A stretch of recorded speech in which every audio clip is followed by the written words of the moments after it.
Boom! What's up, everybody? Hope your night's going good. Happy Big Friday.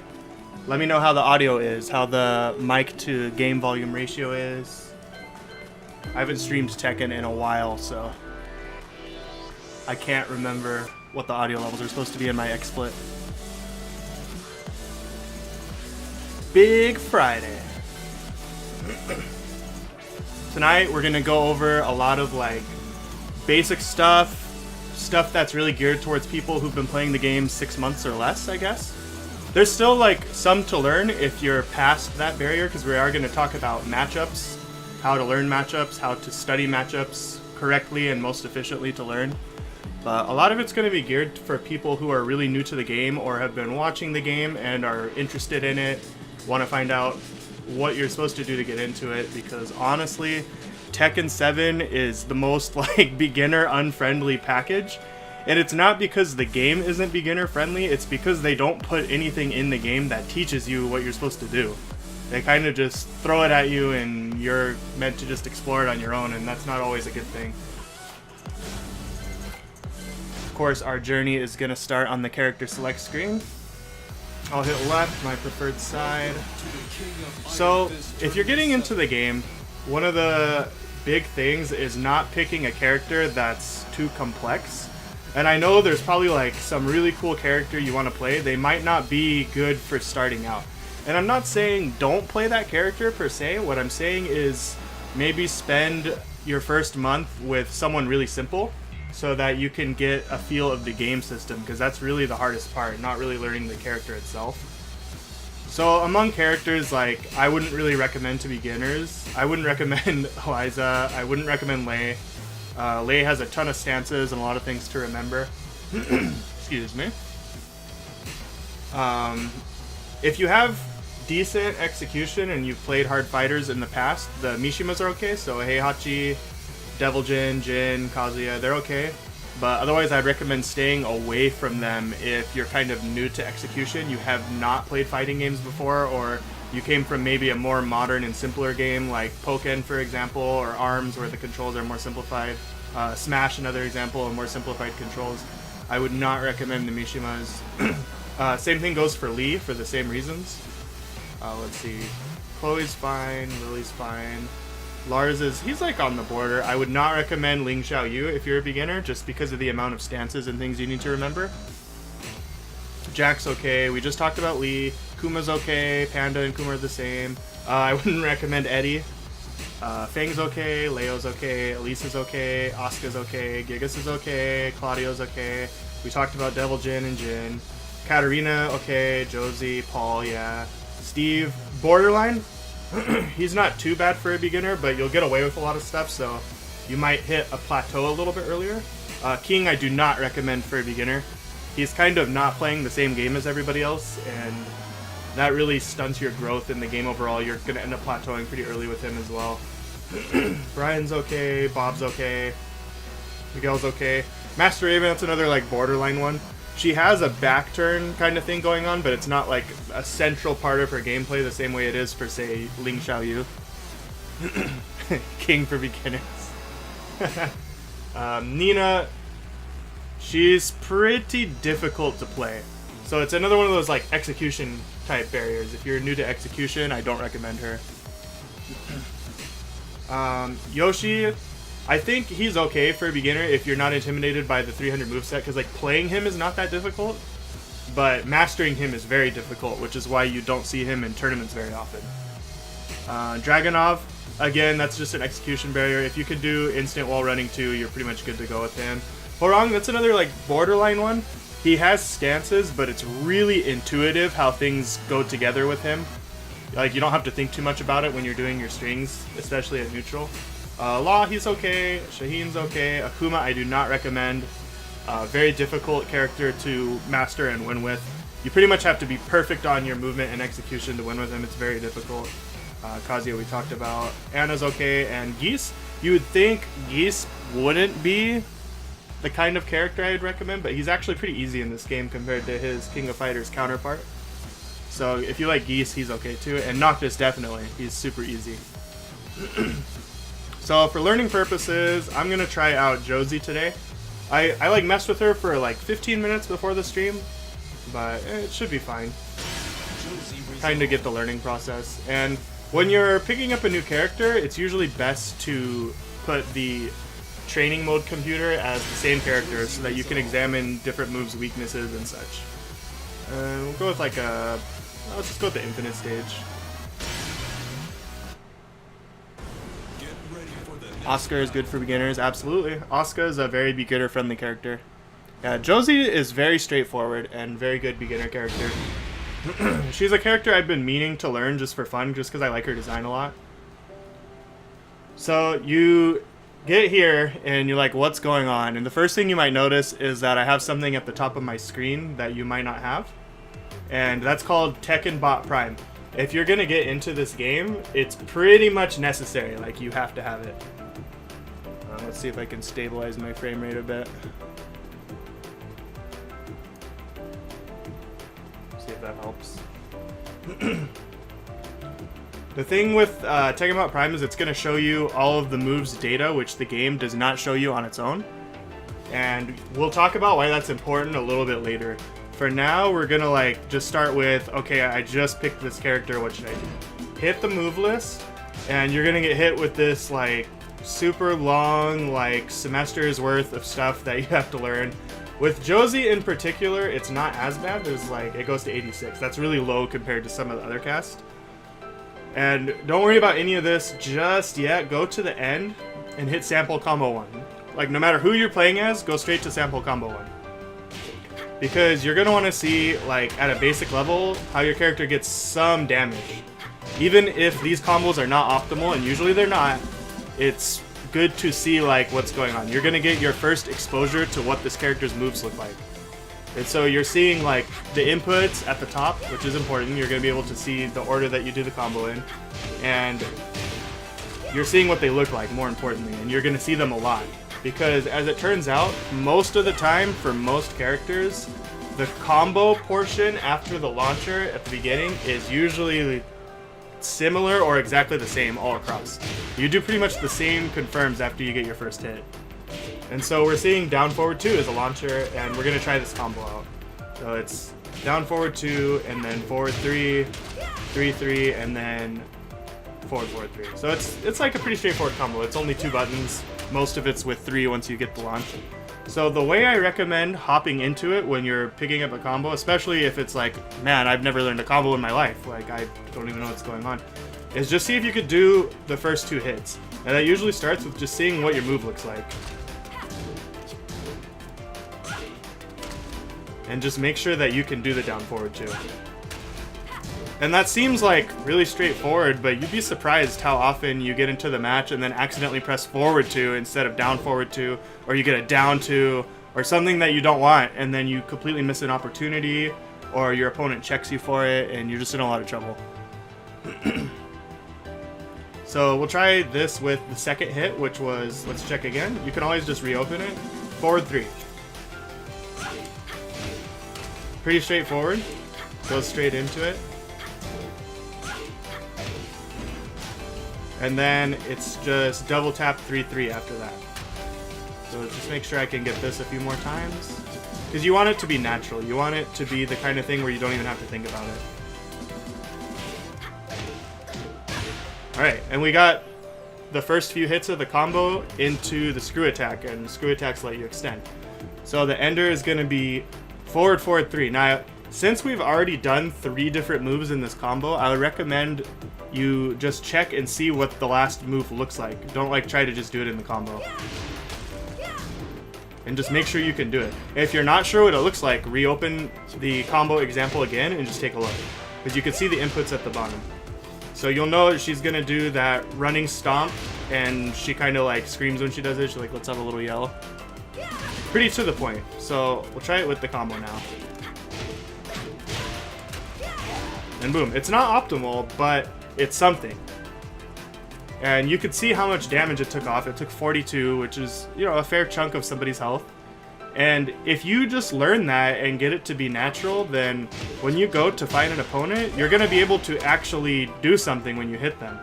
Because that's one of the hardest things of getting into these fighters is you get a hit, right? You're fighting someone, and the damage is like not really worth anything, and then they launch you and take you to town and do all this damage, and you can't keep up.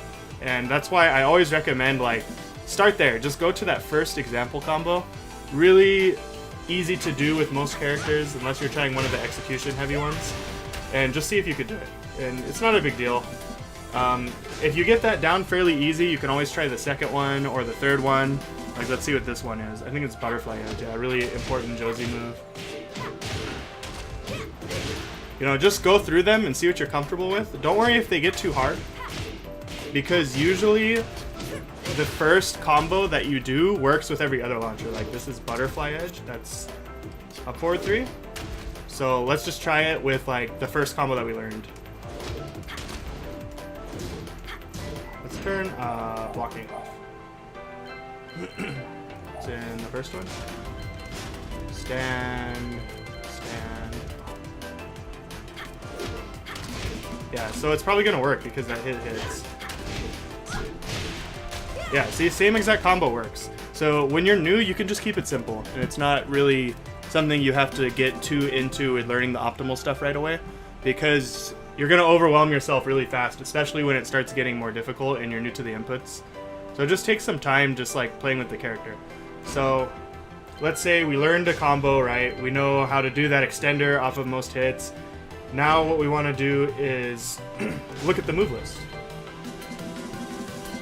And you can usually just skip the first two because you're not going to worry about rage stuff early on in learning a character. So we see the jab combo. You know, you kind of just look at them. You want to see if there's anything of note. That's another like jab confirm. Now that's interesting because it says switch stance. Switch stance. That's really important wording because that means she has a stance, and look right after that. Intuitively, usually that's how they do it in the move list. You have all the stance buttons that she's gonna do. So she has moves that put her into the stance and then follow-ups. So let's look at them, right? So one is a high. And they're using that number 5 sequence to get back into it. Yo, the plushies in the background, you like that? Godlike. Pikachu, Rilakuma. I'm all about it. 2 is a mid. She has a low out of it, so it looks like the stance is mix-up heavy, right? And then she has a mid that knocks down. So that's probably like a wall ender, usually, if you see a move like that. But we'll worry about that later, too. And it looks like she can also command dash out of it. Yeah, so she could command dash. So it's not showing us what she can do out of the command dash yet. That's probably at the end, if I had to imagine. But you already, just going through the first 10, we saw something really interesting, right? That Josie has a stance and she has certain follow-ups. And so now we're just going to keep going. And we'll note to think about that later. So that's a pretty long sequence. Usually that means it doesn't natural combo. Another jab sequence. Looks like she has a lot of options out of her jab. She has a 12 frame 2 poke as well that goes into 3. This is probably going to be a counter hit confirm. Oh, and that's also another switch stance. So let's analyze that for a second, right? So let's go back. Let's look at this one again. The 3 was a mid. And in Tekken, mids cannot be blocked low. If you block low during a mid, you just eat the hit. And her switch stance one is a high. It's a high kick at the end, which means if you were to block low, it would completely miss, and you'd be able to punish her for it. So this is going to be kind of a 50-50 mix-up kind of strategy with this character, and this is just me inferring from what I'm seeing. Does Tekkenbot Prime tell me how long I can delay moves in a string? I don't think so, unfortunately. It only shows recovery and total frames. I don't think it shows cancel frames. So since this goes into stance, we can assume her stance is super plus on block because she could do a move right out of it. So even though it's like showing minus in the corner, that doesn't account for the stance change. It's just something Tekkenbot Prime doesn't do. It's a mix-up situation. They can call you out for going for it by ducking, or they just block it and then you get to do one of our follow-ups up here. And we have a low out of it, so we do get mix-up here. Pretty interesting. Let's look at some more stuff. More stuff out of the 2. What's this going to be?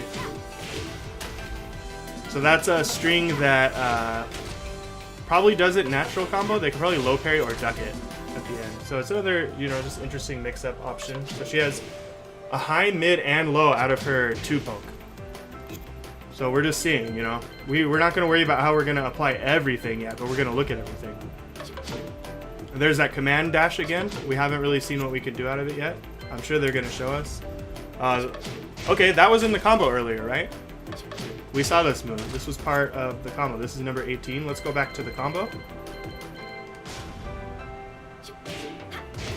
And there it is. So we know that this move is a screw and a combo extender. Let's go back to 18. And you can see the little icon on the right there. That means it's a screw attack. That means it's going to extend your combo.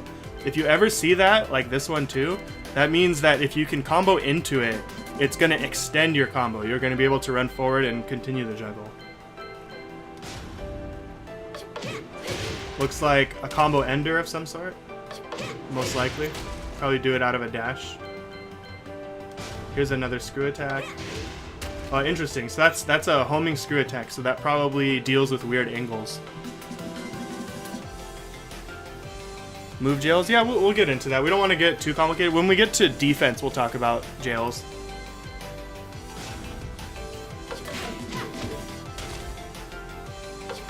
Another interesting string that goes into a low and a high with forward 2. And then what was the speed of forward 2? Our Tekken bot tells us. Forward 2 is 12, so that's pretty good. It's really similar to standing 2.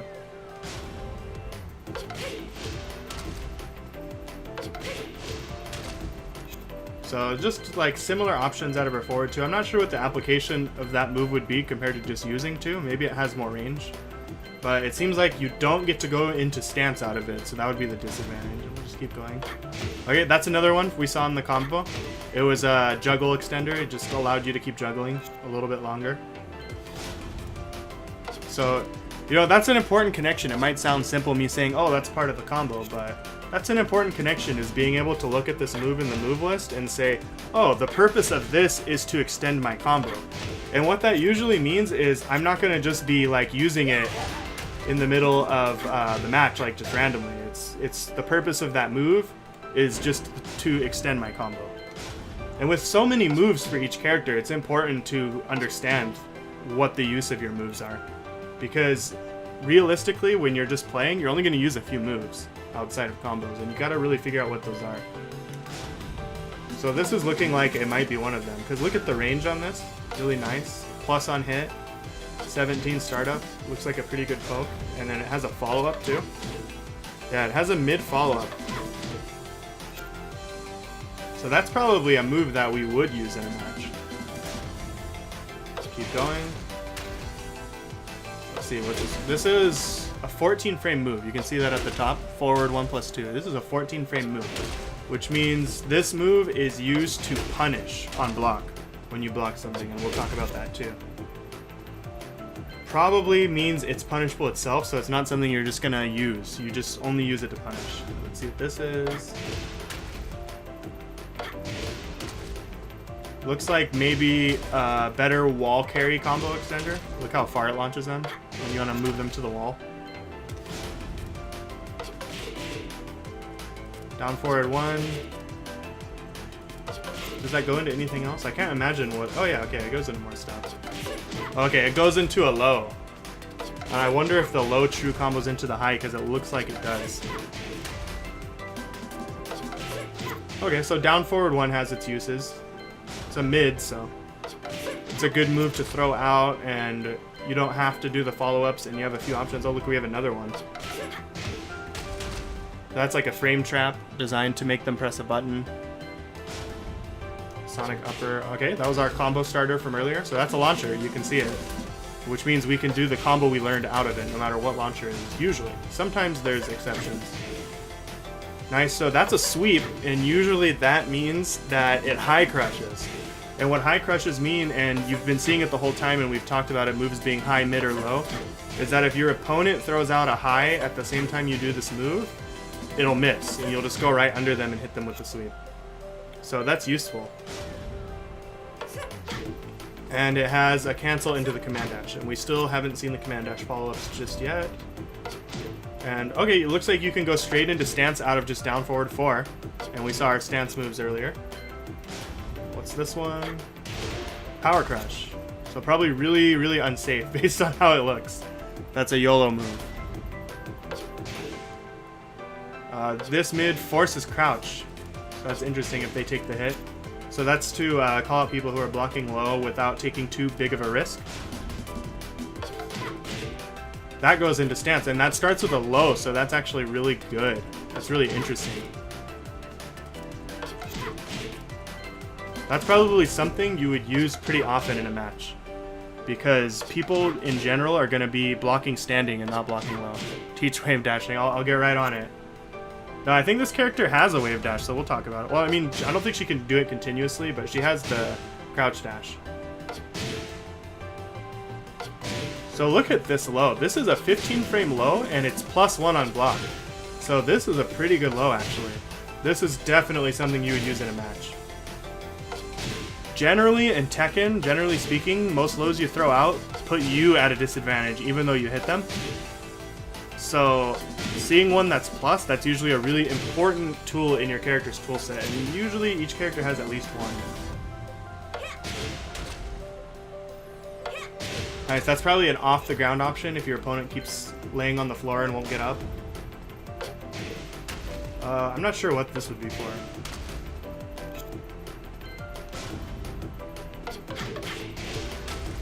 Looks like a wall ender, probably. Ooh, interesting. What's the speed on this? 11 frames. This is her 11 frame punish. And we'll get into punishes again. We're going to talk about that right after. And it's called the Arnis Chain. There's another one that goes into that command dash. The Arnis combo. Shoutouts to ATP.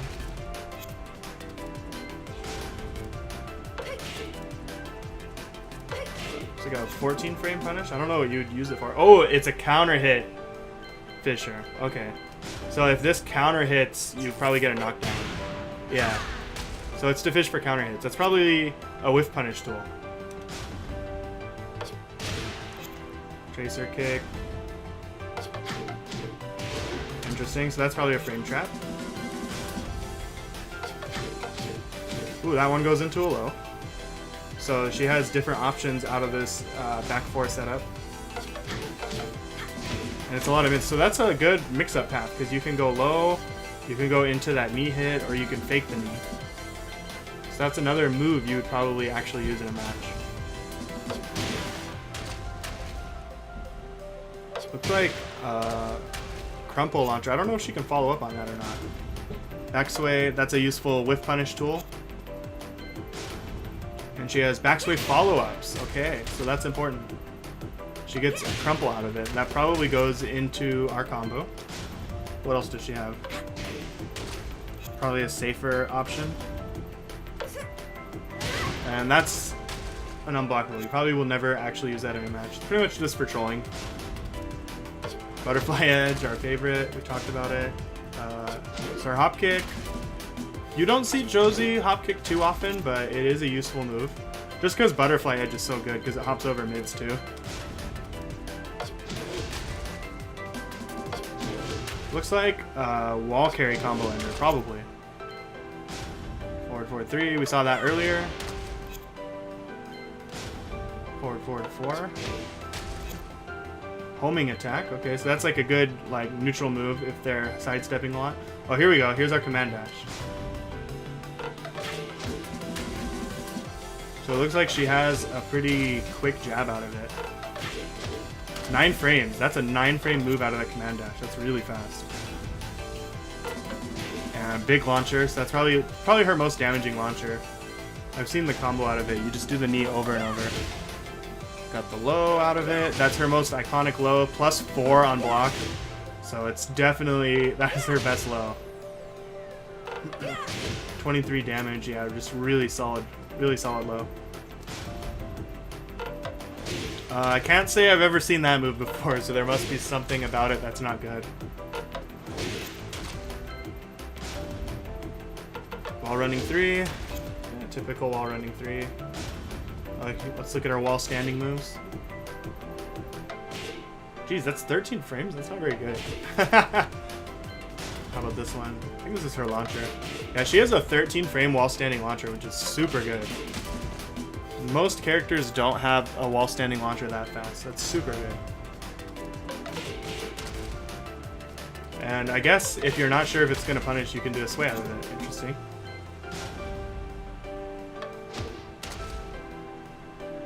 It's like a decent mid outer wall rising, 16 frames. Full crouch moves. Wow, that's a +7 low during full crouch. Very, very strong. Don't need to look at that.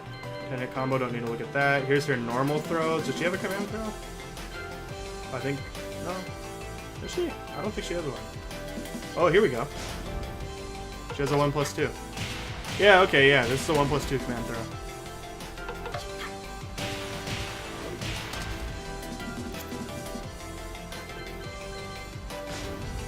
And one more thing. Alright. So she has a high parry. I think it only works with 2 though, I guess. Enemy right punch, so it's very specific. Alright, and that's Josie's moveset. We're gonna get into some application, but give me just a moment. I have to use the restroom. I'll be right back.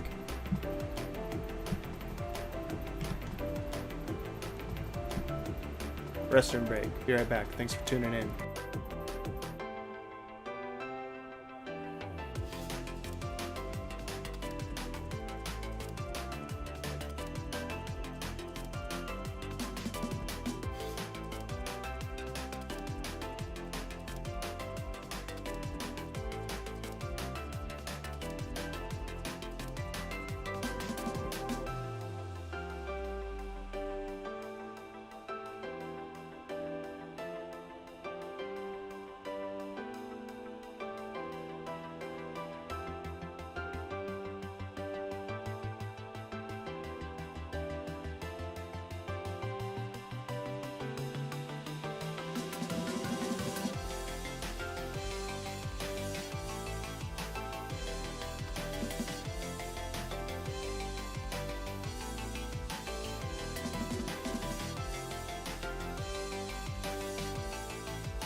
Alright. Whoa, frame rate. Alright, be cool. Get back up there. Alright. So, we looked at everything, and reasonably, there's no way you're gonna remember it. You're gonna remember barely any of it. But believe it or not, it's still important that you looked at everything. So, the next step in the learning process is just let's think of something that was interesting that we looked at. So, obviously, the one that's gonna stick out the most is the combo that you should have learned. And which means you know these moves now. You know they exist. You know what they do. You know that's going to be your combo extender screw attack. You know those moves. And then the next one that stood out to me was the stance near the beginning that we learned about. Puts us into a stance, and then we have all sorts of follow-ups. So let's set, probably set opponent to block, I guess. And just see what this looks like. Let's hit this one too. And this is just like a good part of the learning process. Like, take something interesting that you saw while you were going through the move list and go examine it. And I'm going to show you how to examine it with our Tekken bot Prime up here. So there's our one. So that was -7 we saw, and it changed afterwards. But -7, 14 frame high. And I looked it up real quick. We're +11 out of the stance. After that, we're +11. So they can't do anything. They have to block the next hit. There's nothing they can do. So we have that. And I'm curious. I think that's a counter hit launcher, if I remember correctly, from fighting Josie players. Let me see if I can... Dang it, it's so hard to key charge on pad. I want to miss with that. Yeah, okay. Yeah, so you can get the combo out of that. So that's a really good move against people who are not familiar with the character. That's something you can note. You can think about that.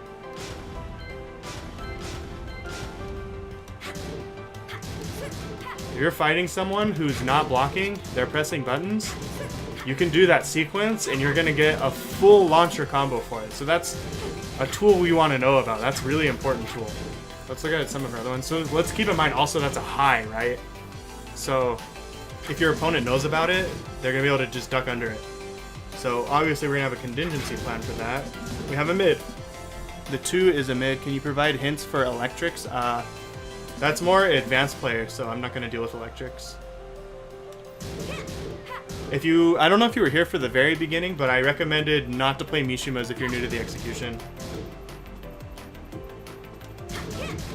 It really, the thing with like having to learn electrics and learn how to wave dash and all that stuff is it really stunts your growth in learning the actual game because you end up so focused on that by the time you actually get it down and you fight people, you have no idea what you're doing anyway. So like knowing all that stuff ended up not mattering and you wasted all this time. And then that usually, from what I've seen, like beginners who pick Mishimas, they end up quitting. Because they get really discouraged by that. Because then they go fight Unga Bunga Josie, and Josie does this to you, and you're trying to mash electric out of that, and then you just die. So we know that's a high, and her 2 is a mid, and I think that's also a counter hit launcher. So let's take a look. By the way, you can set up a counterattack by pressing all 4 buttons at once. Yeah, so that's also a counter hit launcher. So they have to just block. Like, they can't press buttons here. Otherwise, they're taking a really big risk. So both your mid and high option counter hit launch. I think the mid is less safe, though, which is fine. There's always a downside to each of your strong options. That's just the way the game works.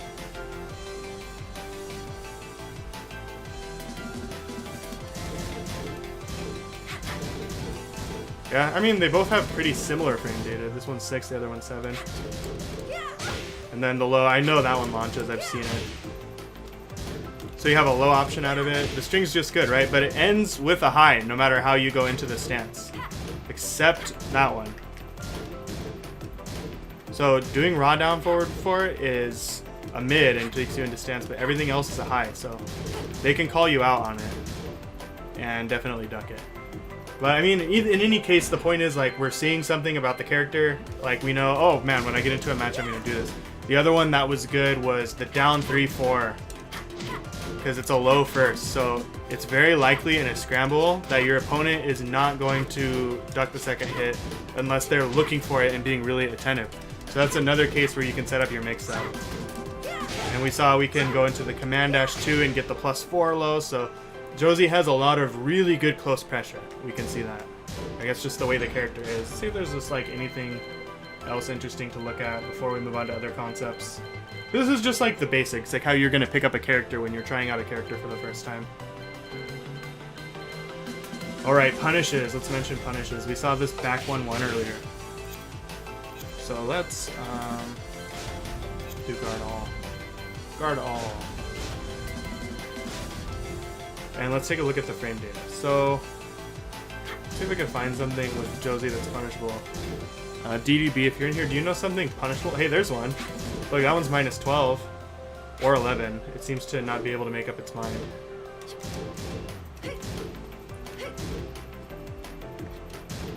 -12 on that? Okay. It's -13. That one's -14. Jeez. Oh, actually, no, it's a stance. Oh, I said, I'm looking for like -10, -11 type stuff. That one's -13. Oh, whatever, it's fine. Let's just talk about what these numbers mean. So, when I do this sequence, you can see it's -12 at the end there. 143, that's another, sounds like another good one. It thinks it's 30. Oh, that one's 15, wow, okay. So you can see it's -13 at the top there, and what that means is that if you do a move that is 13 or less on the startup, which is the third column of our Tekken bot up there, I don't know if it's like hard to read on the stream or not, then you can get a real punish out of it. And this jab is a 10, so if it's punishable, you're always gonna get it. So let's set the opponent to do that move. This is also like a really important thing you can do in training mode. You can just go to their move list. You don't even have to record. You just go to their move list and set them to do something. Where is it? Did I pass it? Yeah, I did. Just have them do it. And then play it. See how it said punish on the side? That means it's guaranteed. That's a guaranteed damage that I'm getting because of the math of the game. And it's important to know the math, even if you don't want to learn math. Like, you have to. Knowing that that move is minus 12 and I have a 10 frame move ready to punish it, it's like really basic. And we saw my 2 is also a punish from earlier. It's 12 frame. The nice one was that back 1-1 we saw earlier. This is an 11 frame move and the jab sequence is minus 12, which makes it like really nice for punishing. And you know, you just, when you're finding these moves that your character has that are fast like that, you want to find 10, 11, 12, 13, 14, 15. It's good to just sit here and get used to pressing them. Like my down forward 2, not going to be a real punish. Like she's not blocking after because we didn't record. Down forward 2 is 15 frames as you can see, so what did we say was 15? 1, 4, 3? Let's take a look. Let's see if that's true or if bot's a little off. Dang, is it not in here? I think 1, 4, 3 is not in here. No, here it is. Here it is.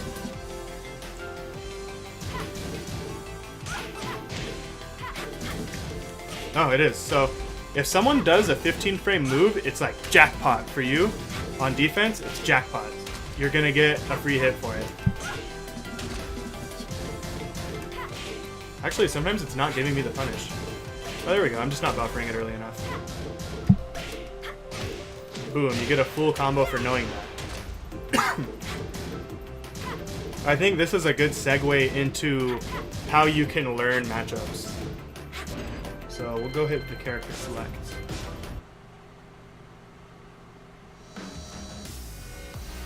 Plus on hit, yeah, makes sense. Whoa. Okay, I thought we might have crashed, but we're good. Josie. Who's someone really whack? Let's look at Lily. Lily's super whack, right? Well, actually, I should pick 2 Lilies first.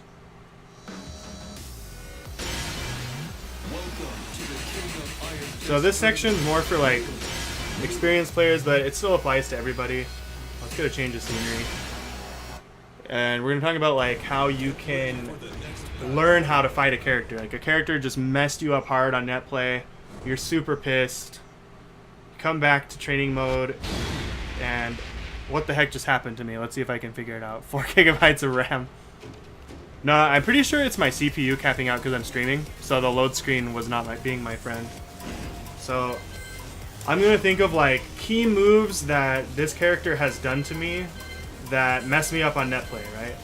So like her sweep. So we know that's going to be like a down or down forward 3 or 4. Let's just look for it. It's not that. You just want to look for it. You're going to look for that move that was giving you trouble. Oh, boom, there's one, right? This is a really common Lily net play move that I've been hit by many times. And so as you can see, it's a mid into a low. So let's go take a look at it.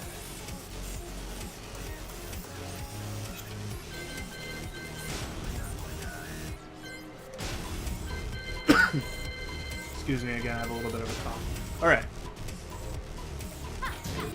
So on block, minus 14. Minus 15, I think. Can I hop kick out of crouch with this character? Maybe not. Oh, I can. What's the speed on that? It's 15. Let's see if I can... Yeah, you can punish this with a hop kick. So if your character has a 15 frame launcher from crouch, you could punish this. And universally, generic hop kicks are all 15 frames, which is going to be your up forward 3 or your up forward 4 depending on the character. And that's a real punish. So lilies who are doing this to you online can't actually get away with it. And this is something I didn't know, right? I mean, I haven't really studied Lily myself, but I remember this move being something really annoying that messed me up in matches. But now I know if I see her do that knee, I'm going to get to launch her for it.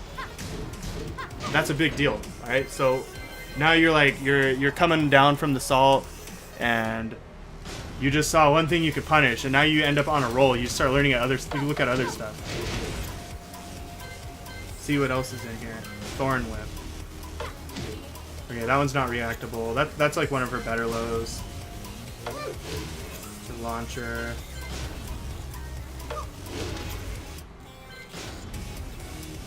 Oh, there it is. Okay. So this is like one of those snake edge type moves that you have to learn.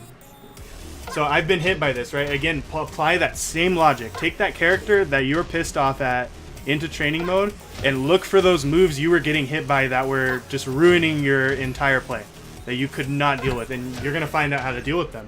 And we're going to apply, again, those same exact tricks we were applying when we were learning about our own moves with Josie. We're going to take this, down, back, 4. We're going to make the opponent do it, and we're going to see what it looks like. Find it again.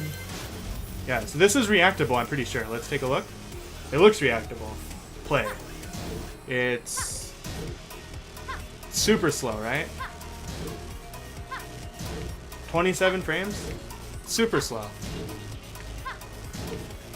And it's super minus. Every character in the game is going to be able to launch punish it. Now keep in mind, when you're playing on net play, especially if you're not filtering by 5-bar, the 27 frames becomes close to not reactable. And usually these like slow sweep moves that lead into a ton of damage are all launch punishable, and that's like universal Tekken law. That sweeps that lead to you getting launched are launch punishable themselves, not even necessarily just the slow ones. That goes for hell sweeps as well. But this one is reactable, and that's a really important concept in fighting games, because you have to realize that if something is reactable, that means that your opponent can't use that move if you're good. Like, they just can't use that move if you're good at all. And in Tekken, they especially make it that way, because if your opponent uses it and you're good and you're in practice, you're going to end up punishing them every single time. And new players especially abuse these kinds of moves because it works so well online, and it works so well against players who haven't practiced. But we're going to practice it, right? So I think a good way to do it, if you're going to practice reaction, is to do recording instead. So I'll set up a few sequences. Actually, first, before I set up, let's see like what a mid is. Does she have any like slow mids? I guess this one. No, wait, what was it? It was this, right? Yeah, that's a slow mid. We can use that one. Okay, that's fine.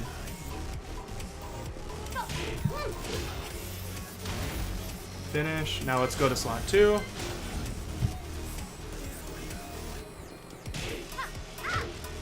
Boom. So we have one that's a mid and one that's a low. And we're gonna just, I think I set it to random, right? Did I? Repeat action. Oh no, you have frequency, so it's always random, I'm pretty sure, in Tekken. Getting mixed up with BB tag.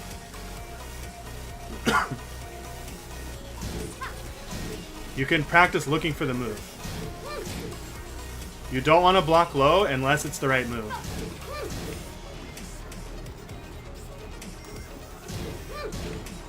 And she's set to do it randomly, and you can always reset the position. And then get your punish too, right? That was the wrong punish. We know we can launch her for it. So no matter what character you are, get your punish when you block it correctly. You want that to form a habit. Yeah, that's super easy to react to offline. This move is so dumb online, right? But offline, this is free reaction all day. You can see that so early.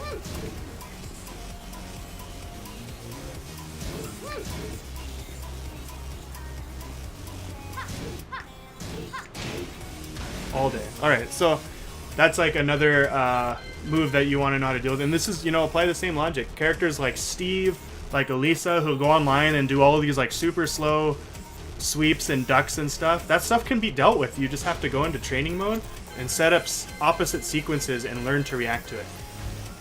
So like let's do an example of like what happens if you're not reacting, right? The reason that we recorded her doing a mid, if you're not reacting, you're going to expose yourself because you're going to get hit by the mid. if you're anticipating instead of reacting, she's going to hit you with the mid. See? How I'm just, oops, I'm not reacting? That's not good. I'm going to get launched. It's a very important part of the practice that you want to make sure you're reaction blocking. That's why you always do a string that's the opposite, so that you make sure that you're reaction blocking only and not anticipate blocking. Because your opponent wants you to anticipate block and get yourself killed. That's one of the many strategies people do to players that haven't learned defense yet. Alright, let's take another look, right? Let's look for like maybe one more move. Well, what's her backflip? That's like the way she starts all her mix-up. Is that like a forward move? Maybe one of you guys knows it. I don't play Lily, which is why we're here, right? Because I don't know enough about her and I want to be able to fight her better. Hello.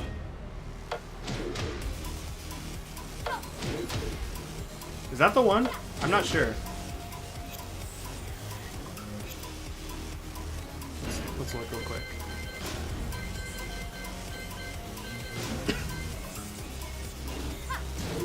Yeah, that is the one. Right? I think. Well, maybe not. No. What's the one that puts her in back turn? That's the one I want to find. So it's not this.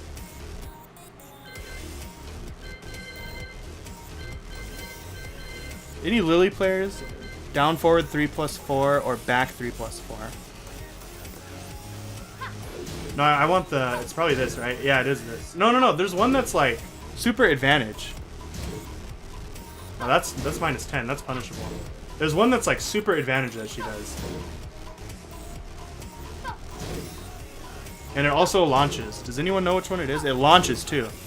It's a flip. It puts her in back turn. Maybe it is this one, right? I don't know. You guys tell me.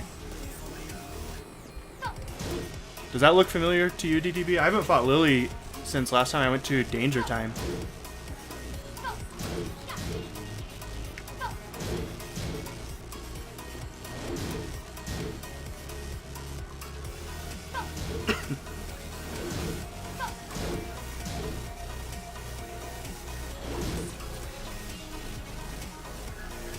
Three plus 4 is this one.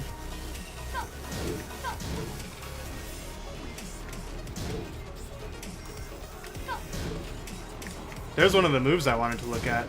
So this is pesky.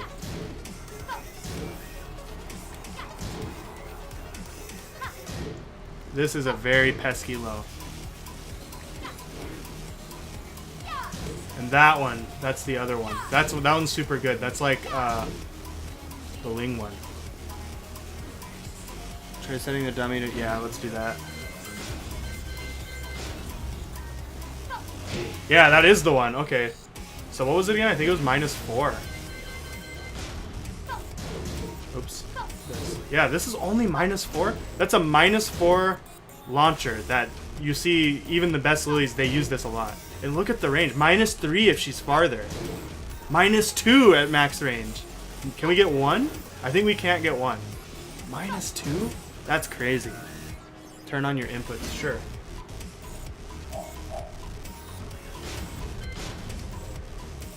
Sorry about that. That's nuts. So that's like Lily's main tool. And does this home? I can't remember. This is down forward 3+4. Let's go find the down forward section. By the way, it's always in order, which is super nice and convenient. Oh, it doesn't show us. It only shows us the double, which you don't really do. I feel like I've been hit trying to sidestep it. This is how all the Lilies start her pressure, because it goes into this crazy AOP sweep that's very similar to Ling's. So, alright, well, I mean, I'll talk about like how many problems I've had with this move. So, this, even though it launches, it's safe, first of all. And not only is it safe, it's only -2 to 4, depending on her range, which means that she has a lot of escape options, including sidestep. So you block it, and your reaction is to like jab pressure her, and then let's get the move. Then she does this, and it crushes your high.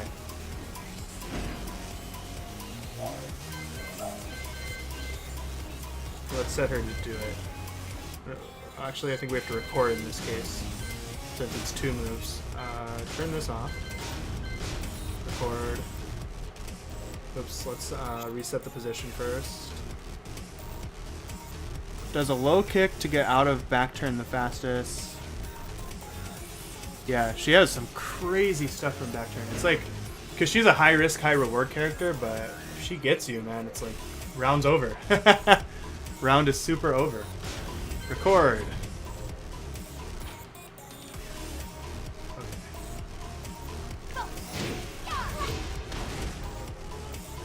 And then let's do, actually, let's find out what it is first. Do you know what her launcher is here? Or, let's hit it. The launcher is out of this? Is it just hop? No, that wouldn't launch. That would just knock down. She has, I'm pretty sure she has a launcher out of it, right? Mid launch from back turn. Let's just look at the move list. I'm sure she has a back turn section in here somewhere. Back towards enemy.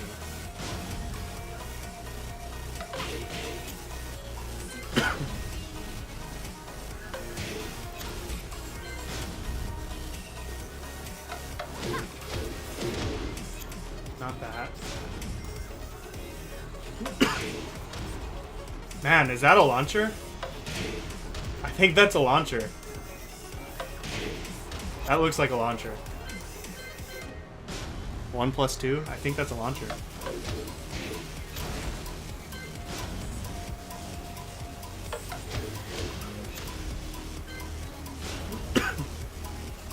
Pesky sweep.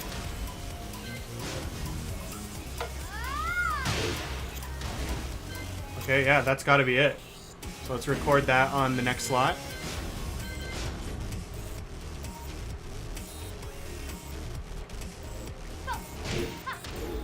Okay. So what I want to see, and it's gonna be rough, okay, is if her sweep out of back turn is reactable. And definitely when the game came out, it wasn't, because you can still see it at the top. It's 22 frames. And our human reaction time is somewhere like around 18 and 20 for these kinds of games, especially if you're playing on stick. So it's super rough, right? And the game still has a little bit of input delay. I don't know how much is left, but it's like one of her most go-to moves is that sweep. Her combo, we're not gonna worry about her combos, but she can obviously launch off of it, which is whack. Okay. I don't want to anticipate. Still anticipating. Is this set correctly? Yeah, I have 2. Why is she doing that one every time? Did I record over it by accident? No, she's there. She just did the other one a bunch of times in a row because entropy. Ooh, I blocked it. Nice. I didn't block it. Oh, close, close. Okay. Nope. Can't press it unless I see it. See, I'm OSing. That's wrong. There we go. Ooh, this is blockable now. Oh, anticipate. I could have died for that. There we go. Oh, anticipate. Could have died for that. It's so fast. Ooh, there we go.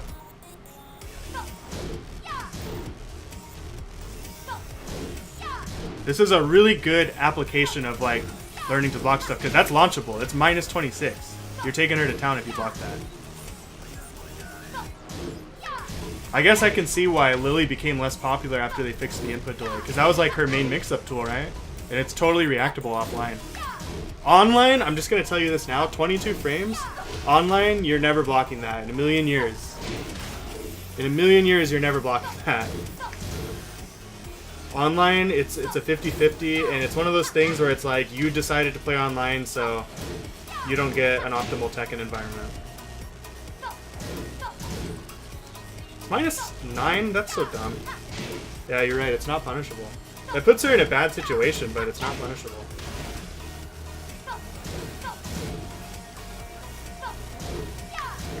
Yeah, dude, that's super reactable. I don't think that used to be reactable. I think that's newly reactable because they reduced the input delay so much. That's cool. So Lily's mix-up's not as good as it once was. You could totally block that.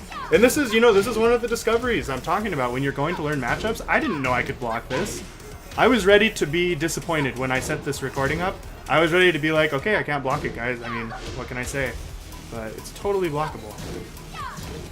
22 frames. I think that means Ling's is blockable too. Because isn't Ling's 22? Let's go look. Let's go see if we can block Ling's AOP sweep. And we'll let that be like the last thing, I guess, because I think we did pretty good, right? We talked about the basics of picking up your character for the first time, and we talked about studying matchups, and it's the same kind of thing, right? Like, we'll look at a few Ling things. Just for a couple more examples. How should I play my defensive game versus someone? Ooh, you know what? That's a good idea. We can talk about that too before we stop for the night. Okay, so we'll do Ling, and then we'll do Devil Jin. How about that? Ling. Let's go to one of my edit stages. This looks colorful. My colorful geometric plane. Get ready for the next battle. Is this gonna trip out again like it did earlier? That was kind of funny. Thought the game crashed. Okay. Yeah, this stage is really pretty with this mod, by the way. I totally recommend modding your stages if you're ever bored and have the PC version. Alright, let's do, let's just record. Just to be safe. Okay, that's one. Let's get the AOP loop sweep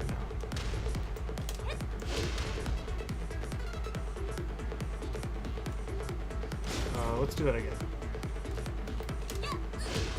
Okay.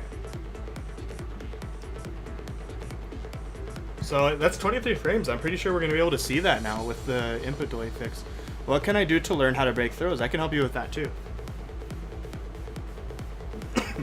That's another important one. Yeah, if you guys have questions like that, bring them up. Keep bringing them up. We'll talk about that stuff. Let's make use of the stream time then. Alright, let's see if we can block this. Oh, so close. Dang, this one's harder to see, I think, because she's already blocking low. I got it that time. Because she's already ducked down, so you don't have the cue of her body moving like you do with Lily. So this one's still whack. Let's keep practicing. Let's see if we can get consistent. Oh, I fell for it. Yeah, this is still whack. Okay. Oh, it was close. Okay.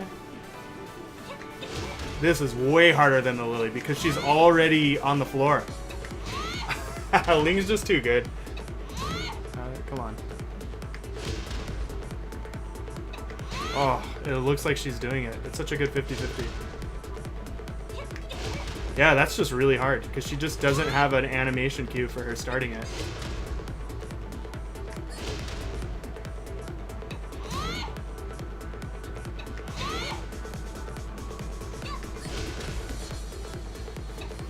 Keep trying.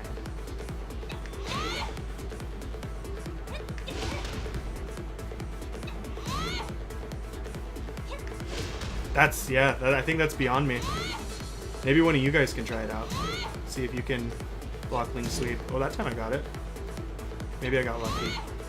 Probably did, because look, I anticipated there. Yeah, that's rough. Let's look at some other Ling things just so I can demonstrate, like, investigating strings. Let's turn this one off. And go to the move list. Same kind of stuff.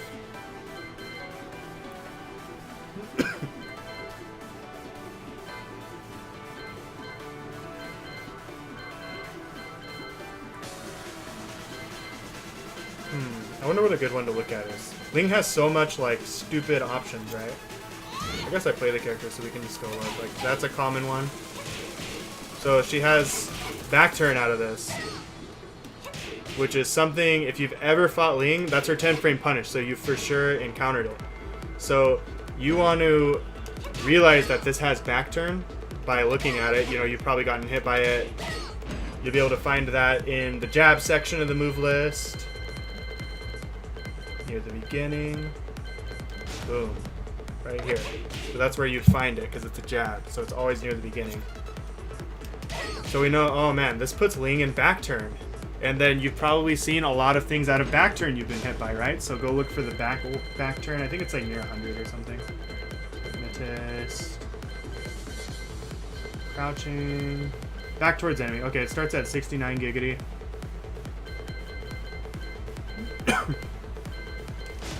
And there's a lot of things out of back turn you've probably seen or been hit by. It's their most famous one, her launcher out of back turn. Same kind of thing we were doing with Lily, right?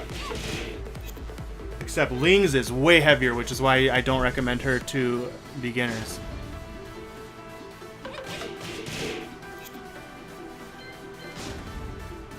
So another famous one, her safe mid option. I wonder if they put the new one in here. She got a new move. It's like super whack.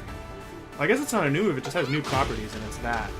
It's a hard knockdown now. It's one of her best new moves, but it's reactable. It's 24 frames. You can definitely see it and block it. So, like we were doing before, let's set this one to block, and let's investigate these moves. So out of back turn, this is safe, -5. You see Ling's do this a lot out of back turn, and that's because it's her safe option. And just from playing Ling, I can tell you this is a counter hit launcher, so she's fishing for you to press a button. And we already saw she's plus on hit out of the sequence on hit, but on block she is not, so she can't press whatever she wants if you blocked it. So she has a follow-up that will mess you up if you try to mash when she's -5 here. So the general idea here is knowing, okay, that's a high, right? The second hit, that's going to cover her and stop you from pressing buttons. So what you can do instead is buffer a crouch jab, I'm pretty sure, unless it jails too hard. But we can check. Wrong page. Repeat action. Moveless. And I think it was number 69. Okay. Might jail, I might not be able to.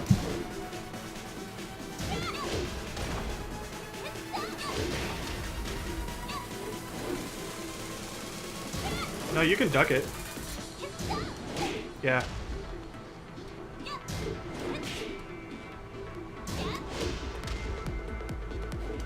It looks like if you try to buffer a crouch jab, it doesn't give it to you, so you have to like duck and quickly do it.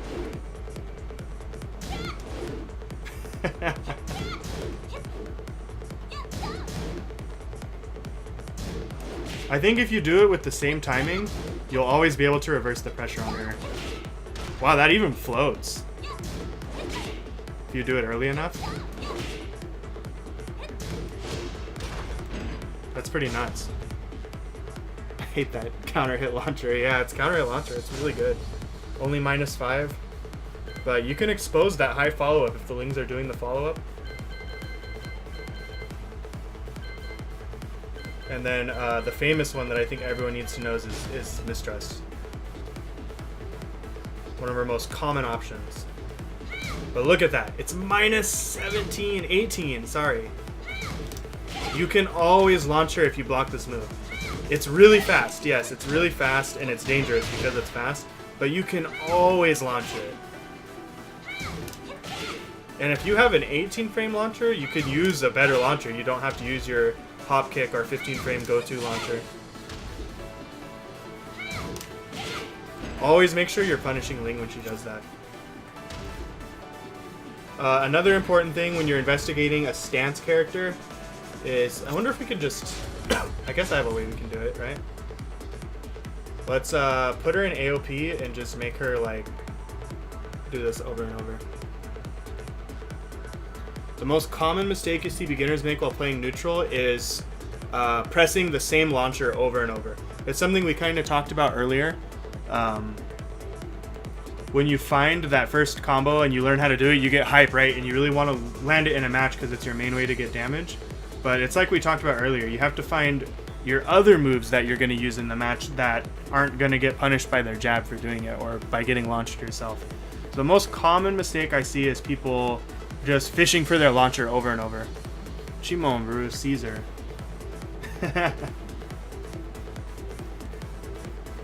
So an important thing about fighting Ling is finding out what can hit that. And you need to have it memorized. You need to completely have this memorized.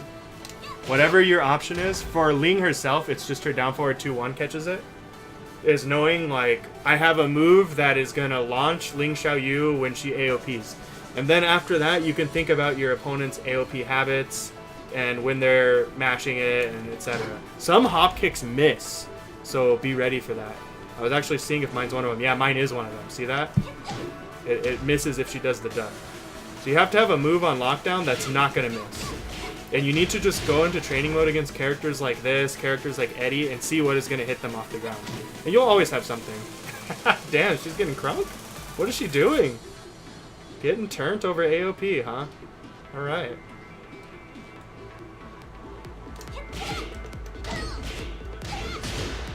Alright, let's go to Devil Jin.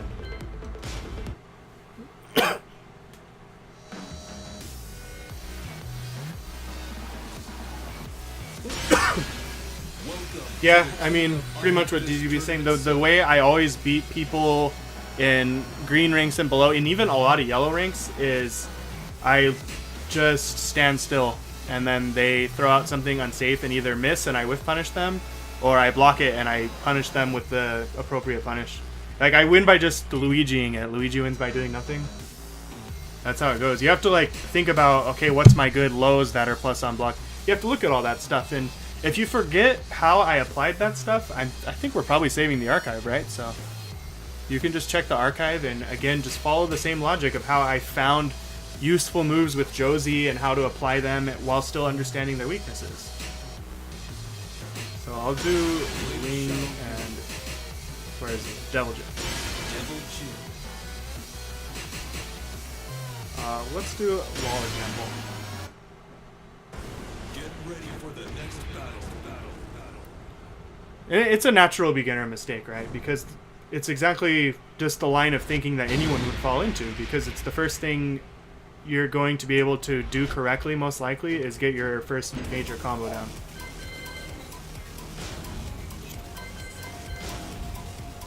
Can I not put myself on... Dang, that sucks. I can only put it with me facing them on the wall, but I want them to put me on the wall. So we'll do the stand and approach strat. So we're going to go off of Shadow Streak's earlier question. I'm on defense against Devil Jin. Everything sucks. What do I do? So, I mean, it's one of the things that just makes him so scary all the time. Right. I keep getting my pages mixed up because I play other fighting games.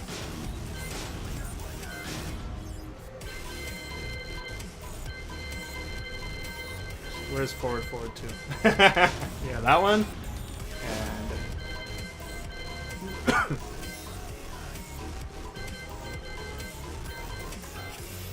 is it called Demon's Tail with him? All right. No, it's not. It's 4, right? Did I miss it? What is going on here? Where's Hell Sweep? Is it just spinning you? Why does he do both hits? Do I have to do it myself? Why does he do both hits? Damn it, I wanted to do it the easy way. Alright, whatever.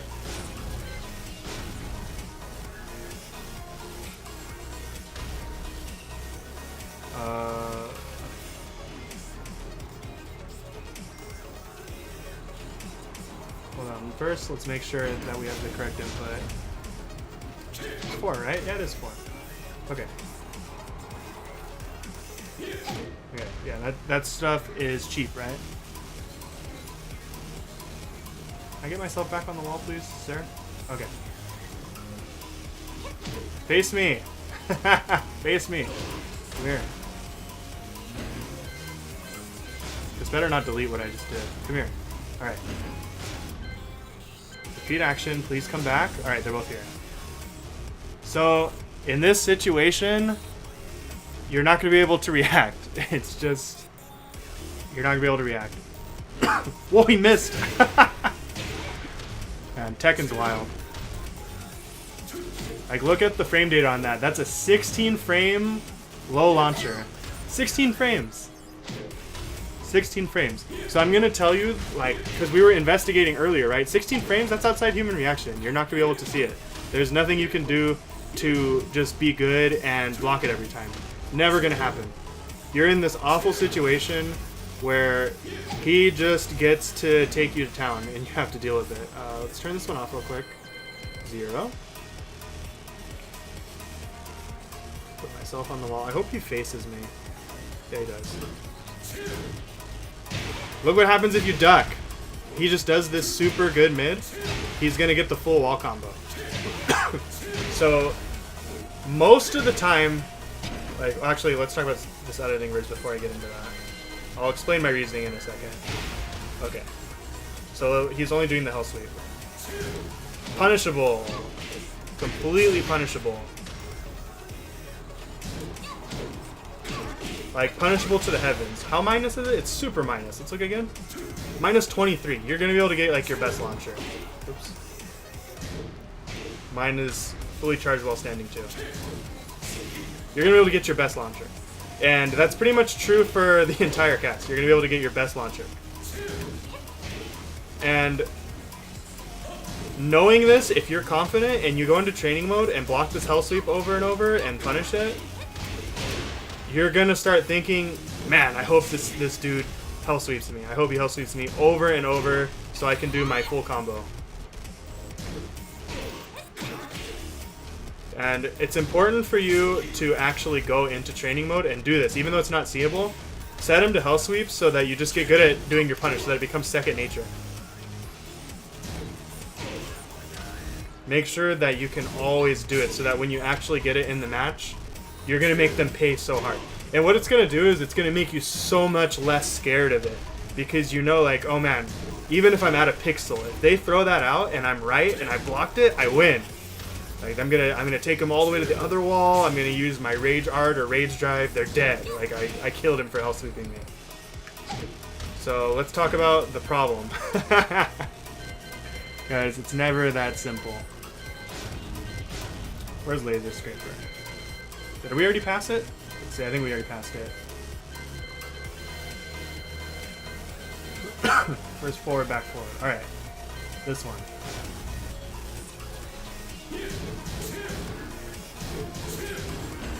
Can we get him to do the other ender?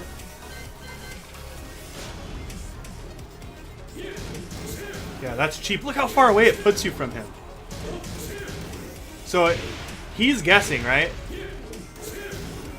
He's gonna, like, hope that you're greedy and want to block his hell sweep. So check out this guy's options that he just gets on a 50-50 that you can't plan for. He has this, which wall sticks you, you're just screwed, and it puts him so far away that you can't, even though it's -8, you're not going to get anything going. I threw out my 10 frame, completely missed. Throw this out, and it's blockable for him. He's not blocking because we have him set to repeat. Like, you just miss. What's my... Even that misses, right? He's going to be able to whiff punish you if you try to retaliate, especially on the wall. So he just has this super good mid, right? And that's not even his only one. He gets to throw this out, too. And it's just as silly, right? Look how far away he is. And that was a whiff punish. I couldn't block in time. All I did was whiff jab. And he just did it again, and it hit me. And all I did was whiff jab. And he didn't have to plan for that to whiff punish me. It just automatically does because it pushes him back so far. And look what happens if it hits you.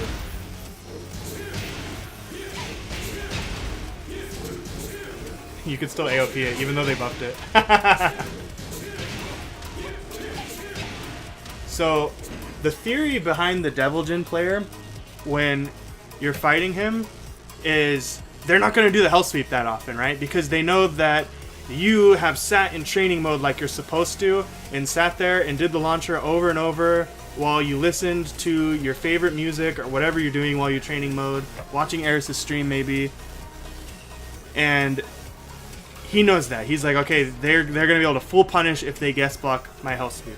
So they're going to choose their super safe, cheap mid option a bunch of times in a row. That makes it almost impossible for you to escape the wall unless your movement is perfect. And yeah, this is what's up, dude. This was actually a special request. Caesar is our resident Deviljin player, so if you ever want to practice against this character and apply this stuff, he's here. He'll help you out. Welcome, my friend. Yeah, so the Deviljin player is going to do these mids over and over, and they're super safe. And the only way you're going to escape is with like really proper sidestepping and guessing on which mid option he's choosing. And the thing is, if you're good at that and you're patient, you're gonna escape eventually. Like, it's gonna happen. Which way do I step that again? I think it's right. I was always leaning. Yeah, it's right. You'll find a way to escape because he's gonna hard commit eventually.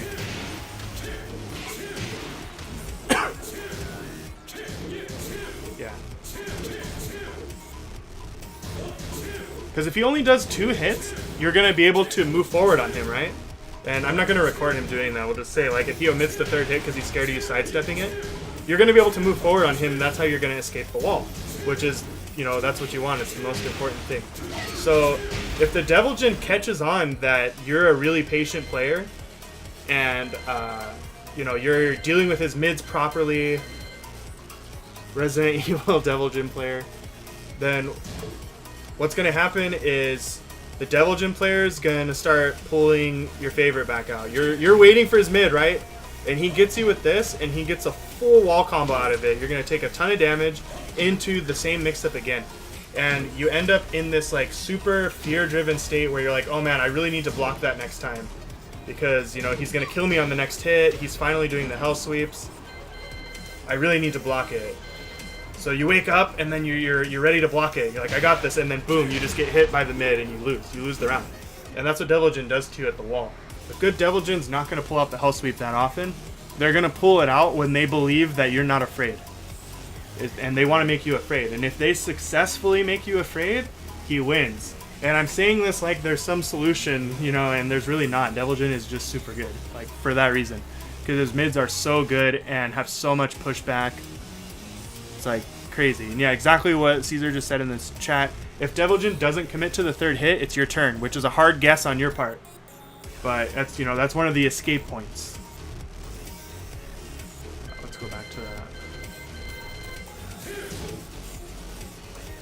The 2nd hit here, if he doesn't do the 3rd one, you can escape. You can jab him, and usually jabs are +1 on block, or whatever you want to do, right? Find a way out, maybe just sidestep out of the way and start moving forward. Usually you want to do something plus and oppressive because the Deviljin's not going to be able to act. But of course, the mix-up, it goes into layers, is if the Deviljin's like, oh, he's going to try to escape here, then boom, the 3rd hit comes out, and just like that, you're stuck to the wall and take a full combo that this computer player is smashing on me. It's nuts. But anyway, I hope that answers your question, Shadowstreak. It's just hard, man. Like, that's the reason Deviljin's top tier and continues to be top tier, is because his mids are so freaking good and safe. Like, he doesn't need to launch you to win. He never needs to launch you. All he needs to do is push you to the wall one time. Even just by playing the neutral game with his forward 2, push you to the wall one time, and he's going to get that mix-up on you, even if you haven't even been hit yet. Like, I'm just spacing this dude out, and I'm like, oh man, I don't want to deal with all this stuff. Let's put the other one in here too. Like, oh, I'm trying to get away, and then I end up blocking something, and no, I'm at the wall, and then he gets all the mix-up now. He gets to do whatever he wants. Like, let's apply it. Like, how am I going to escape, right? This the sidestep. Boom, he got me with the hell sweep. It's at any time, right? The computer's just set to random, and it's this good, you know? Tried to duck the hell sweep, You're really just guessing. Boom, he would have got a full combo. He did get a full combo. Even just on our little random recordings. Should I be more aggressive? What character are you playing? That's what it really depends on. Deviljin's neutral is so oppressive. Like, I think Ling versus Deviljin's an awful matchup for Ling. Like, she really can't stop him from just throwing out forward 2 and laser scraper all day at neutral. It's like, she only has this, and she can get electricked out of it and just die for it. Lily, I mean, it's tough, right? You need to get into the range where your backflip, the down forward 3+4 we looked at earlier, is gonna reach, right? But they can't reach you. You need to be in that range, but then you also need them to not be trying to sidestep it, which means you have to enforce homing moves. So that's probably a hard matchup, I would imagine. Maybe not as hard as it is for Ling, but you have to, like, first you have to discourage them from sidestepping so that you can do a max range down forward 3+4, and then you have to really abuse down forward 3+4 to keep the pressure on. But I think the line of thinking's right. You're gonna have to keep the pressure on as Lily to win that matchup. Not let Devil Jin get his turn. If Devil Jin gets his turn, no matter what character you are, it's like, that's it. And you can watch so many high-level tournaments with Qdans where he has, like, you know, 10 HP left, and he lands one hell sweep and takes them to the wall, and they just can't do anything, and it's over. Yeah, exactly what DDB is saying. If you got them throwing out their options and they're not baiting your down forward 3+4, then you're gonna be able to whiff punish and get in with it. But if they're just gonna chill it at neutral and sidestep and wait for you and wait for you to get close, your close options with Lily are not that great. So, like, a good Devil Jin player, it's just so hard to deal with. He's just the neutral king of Tekken 7. I think he is. I think he's, like, slightly better than Jack at controlling the neutral, maybe only because of Hell Sweep. Hell Sweep's so silly, right? You end up, like, so scared when you're in, like, this range right here. You're so scared of his two mid options that you're blocking. You're like, oh man, I gotta get back to a far range. And what happens is you're, like, so worried about that range that out of nowhere this dude just runs up to you and hell sweeps, and you're not ready. You're totally not ready. And you could say, yeah, I can react to him, like, suddenly wave dashing up to me, right? But then he could just do a mid option instead. He can do the 4 option, or the 3 option, excuse me. There's so many mix-ups when you're trying to react to something that's unreactable. Yes, I did. It's in, it'll be in the archive. And I'll accept other questions. So, before we stop, I mean, it's open to you guys, man. Is there anything you guys want to see or ask or talk about that maybe I can answer?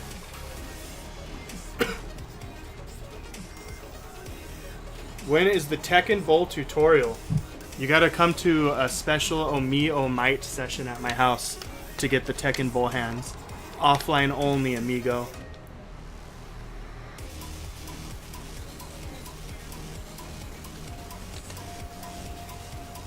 I gotta hydrate like the bot told me to.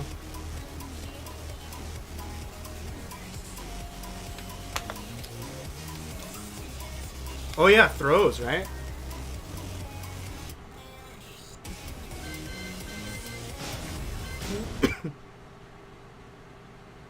Is he still here? I mean, it's useful for everyone who's, you know, still learning, but since he asked, it'd be cool if he's still here. I know he had some homework to do.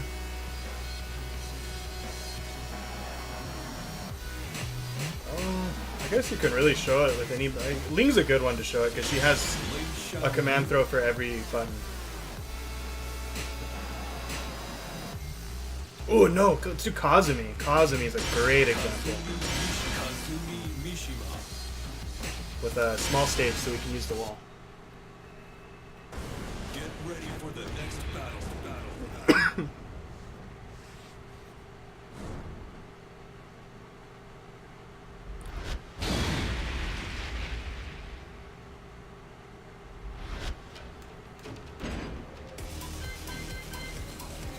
Move list. What's her button? What is it? Down forward almost two?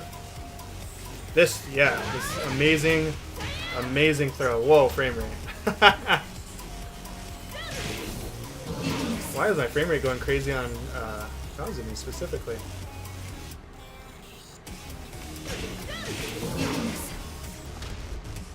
Alright, let's do restart setting wall. Let's talk about throws. In Tekken 7, unlike anime fighters, throws are very reactable. You see this purple thing come up, and you have a long time to press the button before you actually get thrown. It's a very long animation. It's very seeable. It's not something where you have to be like, oh man, are they going to throw? You can just wait for it.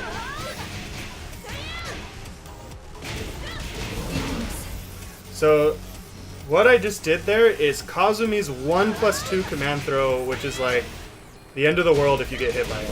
So much damage just for taking a throw. And I don't even think I'm doing the optimal wall combo, which doesn't matter. I'm not a Kazumi player. So when we're talking about throw techs, there's 3 different kinds. Normal throws can be teched by pressing 1 or 2 on reaction. As soon as you see the purple, you just press it. And that's both of them. It doesn't matter. You can press 1 or 2 on normal throws. But command throws, you have to know what button it is already. And I think that's her only one, right? Yeah, that's her only one. Her command throw is a 1+2. Usually the input on the move list reveals what the tech is for which buttons you have to press. Like this is a 1+2 input to do the throw, so it's a 1+2 tech. That's most of the time that's true. Sometimes there's cases where it's like dumb and it doesn't work that way because this game has a lot of legacy stuff before they had consistent universal systems.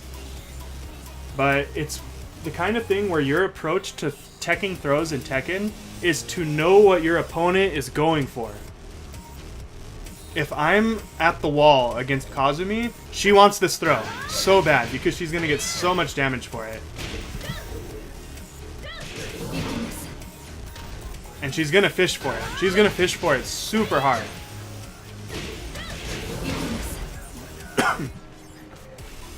So if you're fighting Kazumi at the wall, or any character, and you're in this kind of situation where it's like, oh man, that throw is going to end the round, man. I'm going to get hit by it, and I'll die if I get hit by it. Then what you know is I need to tech it with 1+2. I play this game on pad, so for me that's simply L1. And you're just going to react. So let's set it up. First let's reset. Oh, actually, we probably don't need to. Second action you want to repeat. Oh, I'm not in record. Okay.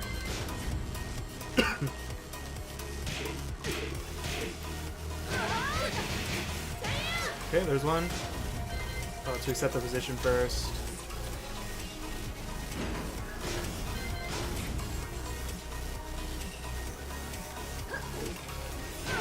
I guess I should have her dash up. Let's start over. And let's get her off the wall.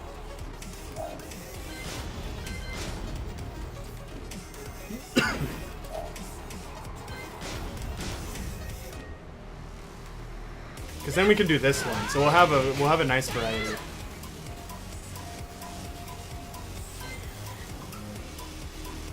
All right, reset.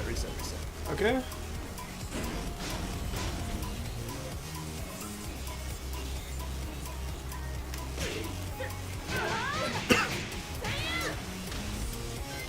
Oh, reset. How big is the monitor you're playing on? I'm playing on a 24.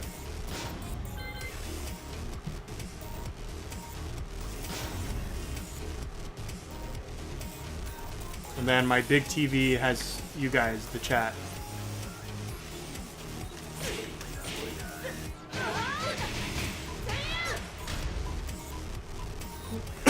Okay, that should be good. So we're gonna try to tech her throw. Boom, easy. Keep it up. Missed it. Try again. Got her. Keep it up. Just wait for the pink. As soon as you see pink, press it. Totally seeable in this game. And since it's seeable, it's not something that you need to have a bunch of fear about. As long as you know what the button to tech your opponent's throw is, you're good to go. You just need to know what their best throw is. In a lot of cases, the character only has one command throw, unless it's like King or something, right? Ling Xiaoyu being one of the more annoying ones, she has a command throw for each button.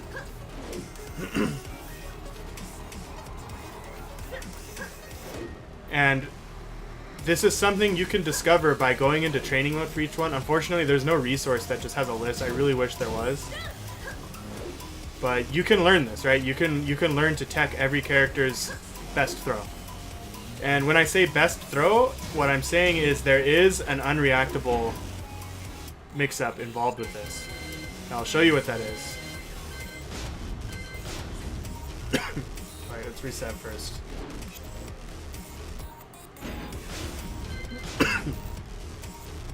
Start recording. Okay. So what I just did there was a normal throw, which needs to be teched with 1 plus 2. Or not 1 plus 2, 1 or 2. And the throw we've been teching is with 1 plus 2. And so if we're looking for her command throw, we're going to get the incorrect throw. In that case, that was the 1 plus 2. We're good to go. In that case, it was a normal throw, so I took the hit. Even though you can clearly see, and once again, you can clearly see I pressed the input, you can't tech it with 1 plus 2, or normal throw. So in a last hit situation, it's a true 50-50. You're just... Well, not a true 50-50, because you can duck them too, right? Which is risky, because they can mid. There's layers. You can duck both of them. Like, if I just chill. Tiger. There are a few throws in the game that you can't, but this is obviously risky because Kazumi's spamming down forward 1 all day, and at the wall you're dead for that too. But let's actually go to the wall. Come here, you. I'm too lazy to Korean backdash. Turn this one off. Get over here.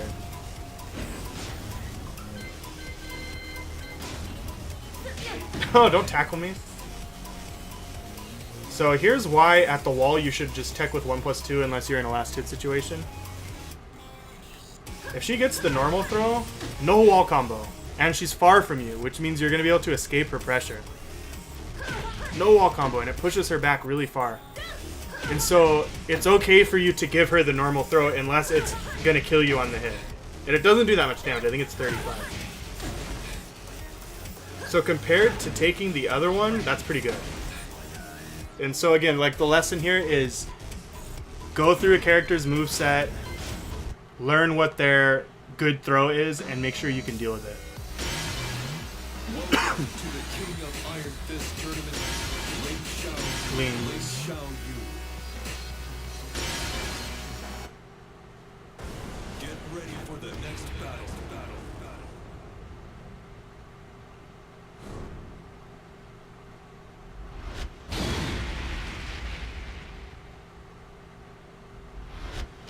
Ling's like heavy hitter one is a 1 plus 2. So like usually that's the one you're gonna scout for because it just straight up 40 damage, side swaps. It's just a good throw. And the mix-up that Ling gets out of that is that she has this one, which is a 2 break. And if you don't know how to deal with it, she gets a full combo out of this, and it's really obnoxious. I did a little wrong there. I haven't played Ling in a while. But you can input down to just fall on the ground and not take the combo on that. And you can also input forward plus throw to make your character instantly turn around so that you don't take the combo. Very important. So she doesn't get much reward out of this if you know what you're doing. It's 15 damage. If you know what you're doing, you'll take no follow-up damage, so she'll only get 15. So this throw is really just a noob killer. So you'll scout for this one when you're playing like a good match with Lin. You'll want to tech 1 plus 2, and so she'll be like, fine, you're gonna tech 1 plus 2, I'll do this. And if you don't know how to get out of it, like after the hit so that you're not back turned, she's gonna kill you. Why is it so much damage? But yeah, the thing is, like, it's not that great for her. It's 15 damage and puts her far away. So it's another example of you just need to know what button to tech with. If you know the layer, like, okay, I need to tech with 1 plus 2 so she doesn't get me with this command throw, then all you're going to deal with is a measly 15 damage the whole time. Or you're just going to tech because they're going to get greedy and keep going for it. Like, against Ling, I say always tech 1 plus 2. And just make sure that you know how to deal with the 2.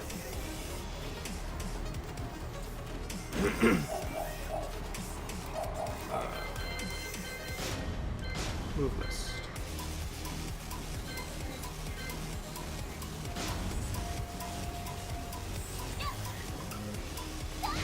Boom, on the floor.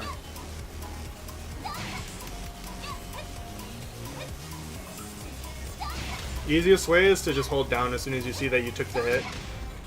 Then she'll never get the mistrust launcher. You'll be good to go. Yeah, that's just like another example. Against King and Ling, yeah, I mean, King, it's another one of those things where I said, like, King is not playing the same game as the rest of us. King is whack. I'll give you, like, a quick rundown of how to deal with, like, beginner Kings so that they don't roast you as hard. King is totally a scrub killer. It's really not fair. I usually tell people, if you're learning the game, don't even fight King, because you're not going to learn anything. Get ready for the battle.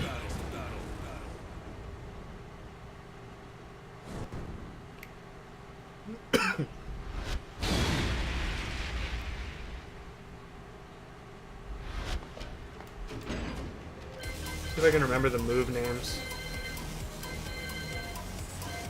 It's not a chain throw. Get out of his chain throws. His moveset is so long. I don't know what the order is. Where's Giant Swing? That's all I'm looking for. Oh, Giant Swing. Okay. I think we're in the right place.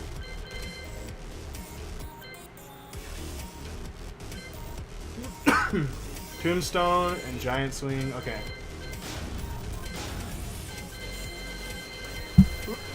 Excuse me.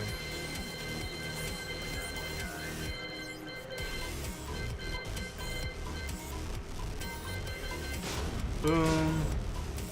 Look at that one first. This is the first of the main King throws you have to deal with. It's a 2-tech. He has to do it from up close. He has to already be near you to get it.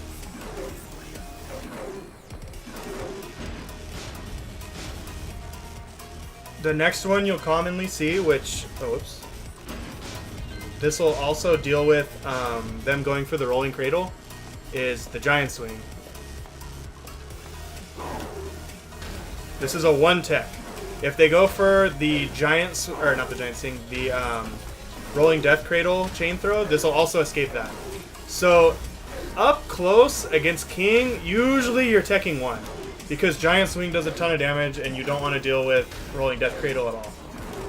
So, up close against King, you want to press 1. So that you can get out of this.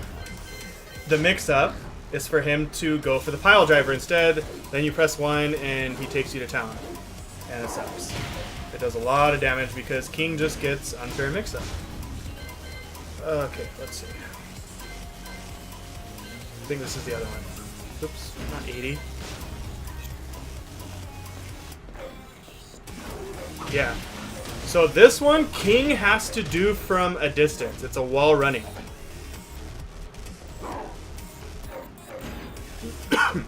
So let me talk about, like, why that's important.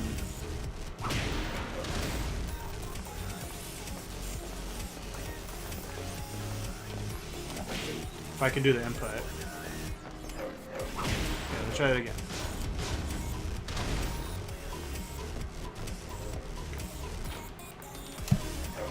Okay, so you can tell the break of a throw based on... Dude, you're never going to react to that. Oh, you mean just for learning it? Yeah, just for learning it, that's a good way to learn it. If you can't figure it out, what he said in the chat, but you won't be able to react to it in a match.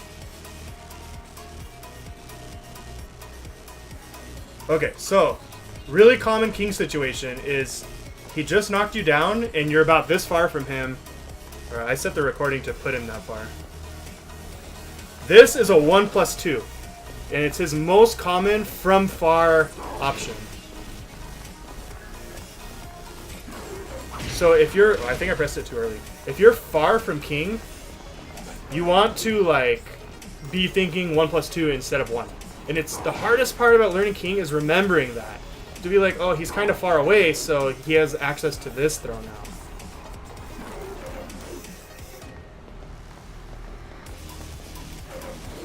The only way to do it is to first know about it, right? Know that when he's far, he has the running one, which is 1+2. And the second thing is you need to fight a King so that you can get in the habit of knowing it.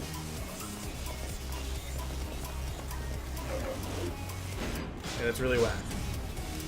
Oops, not record. Move less. Back to giant swing. The general one, even at the wall, he has another one that throws you into the wall, is that it's going to be a 1 tech. You want to... The general tech against king that you want to do is 1, usually. Until he's far away. When he's far away, you switch it to 1+2. So that you can tech that way.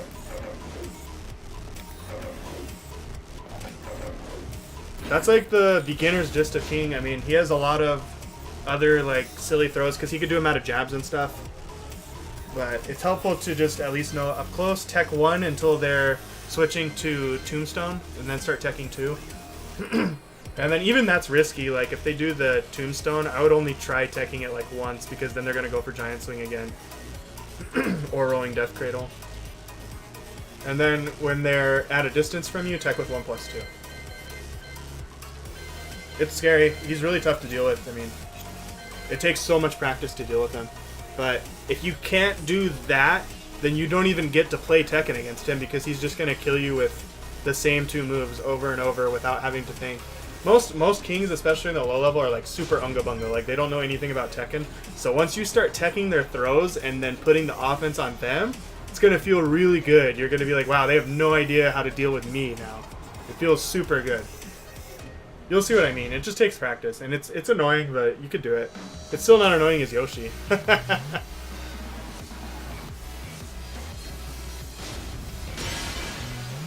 All right. Any last requests?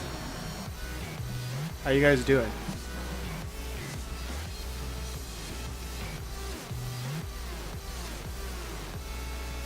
Yeah, get him. No, Marcus isn't bad. I mean, he's got a lot to learn, but he's not bad. He's learning fast.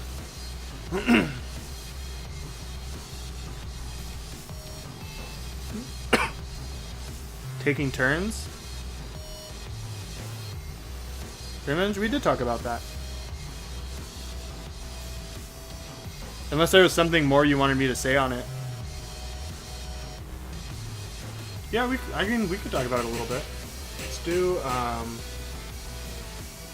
yeah, Kazumi's a great one, right? No, not King. Chain throws? Nah.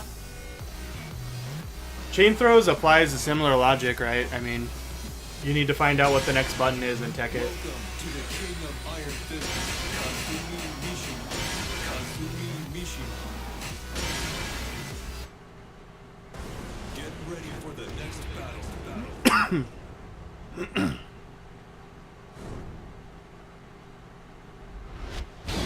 BM? I don't know what that means.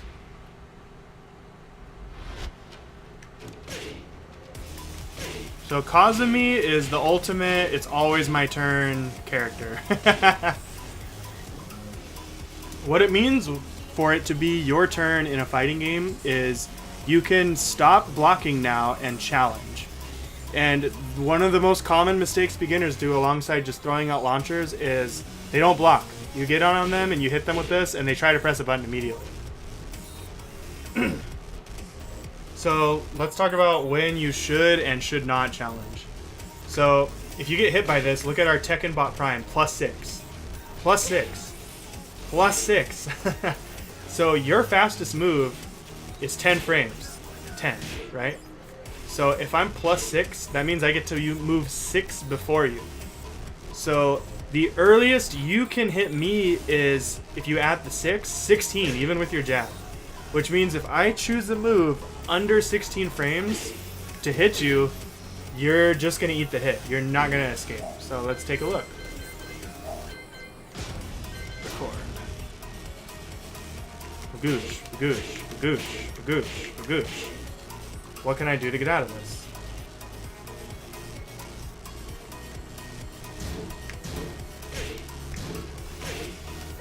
It wouldn't even let me. That's the funny part. I'll do it again.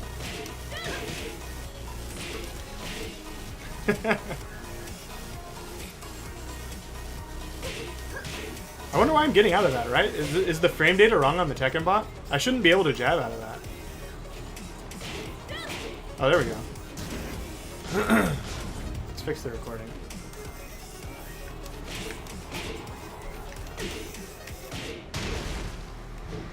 Ooh, let's use the string too. Kazumi gets a string out of this. Oh, let's get to record. Okay, try again.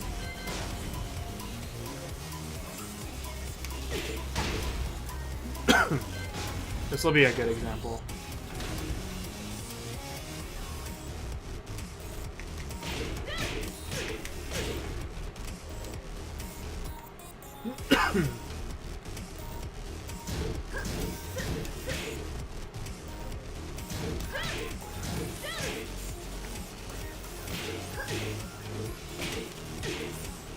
Let's set just that one. Okay, I know how I want to show it. Okay. So if I got hit here and I try to jab her, you see how I just got hit? Boom. It's not my turn.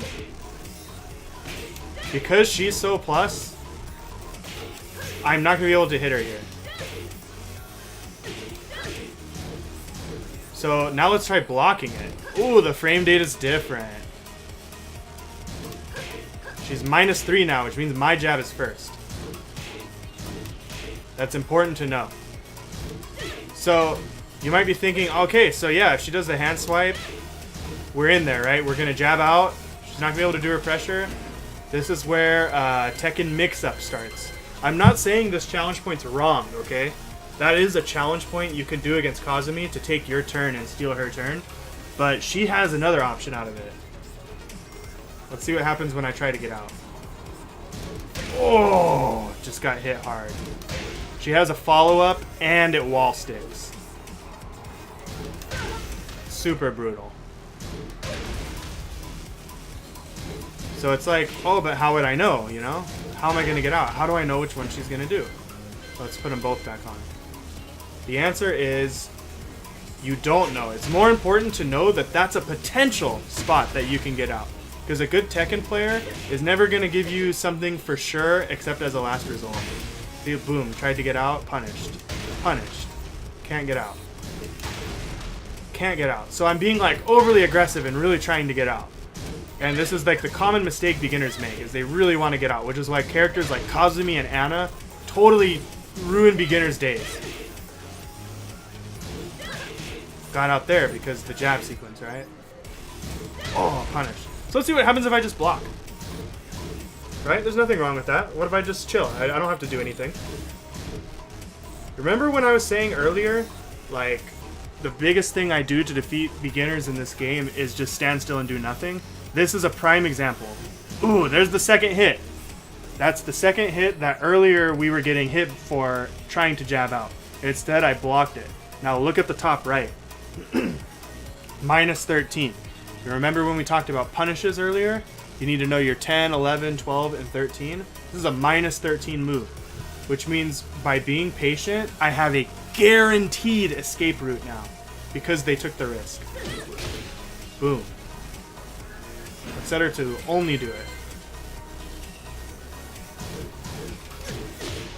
That's a real punish no matter what. All because they took the risk. So I'll turn the other one back on.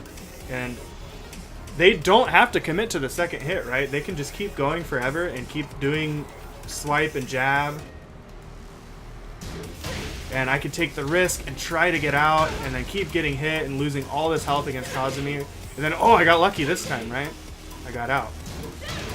Now let's set a third one. Let's get closer first.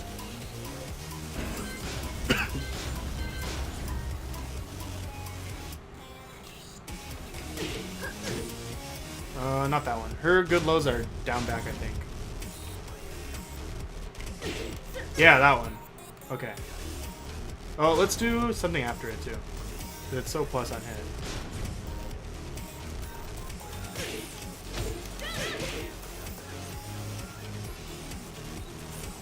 So if, you know, the player knows that you're just going to be patient forever, they can make your life pretty difficult. Oh, the low. I'm not ready because I'm just being patient, right? I'm just waiting. I'm waiting forever. But eventually, you're going to find that escape, right? You just keep waiting. Oh, I got hit by the low. And that totally messes up your pace. So this is when you start labbing those delayable moves, right? So we can punish those trying to pull your strat. What are you talking about? Are you talking about Anna? Oh, you mean just in general? Yeah, I mean, this is like how a lot of characters' pressure works. It's super good. And Kazumi messes up my frame rate.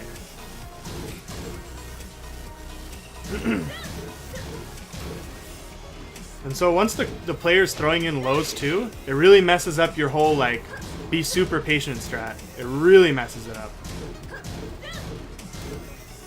But even then, you know, you can still wait and get the legit punish and the legit escape, and it becomes your turn. Because you're plus on hit, you're going to be able to go in and continue pressure, and that you can do all the Kazumi stuff, you know, etc., etc. But if they're smart, they're going to be like, oh, you know, they think I'm going to do something unsafe. I'm just never going to do something unsafe. So, you know, how do we deal with the mix-up then? There's another risk you can take to deal with the mix-up, and it's to block it. And you're taking a hard guess here. You can also low parry it. Depending on what you need in that moment. Maybe you need the wall carry. So, like I said, you could definitely take a risk to get out. Yeah. It's fine though. I mean, for purposes of learning, it's not a big deal. So if you're hard guessing the low, this is going to happen to you. It's just the same situation. And, I mean, that's the name of the game. You need to make hard guesses to get out, right? But you need to first understand those guesses. You can't just sit there and mash buttons. Because your opponent's going to be like, oh, they're mashing? I'm just going to do the same thing over and over. That's never going to let them escape, ever. You know, which in this case is for Kazumi to just always do the follow-up. I'm like, oh, I want to get out. I'm mashing. I'm going to hop kick.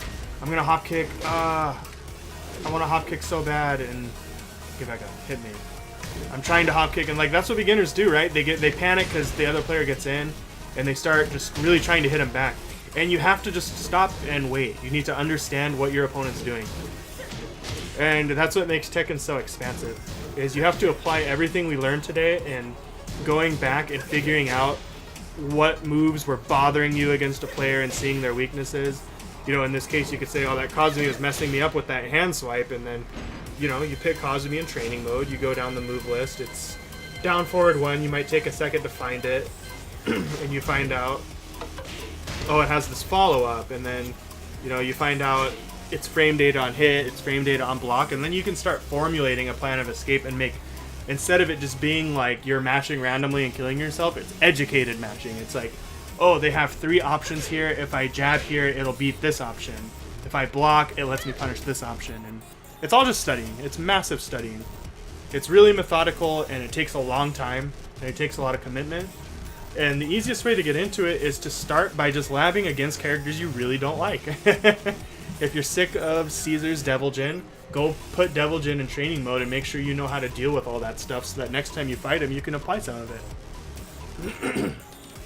And it's not an overnight thing, right? I mean, you could learn how to deal with it and then go into the match and freeze up and do all of it wrong, but it comes with time.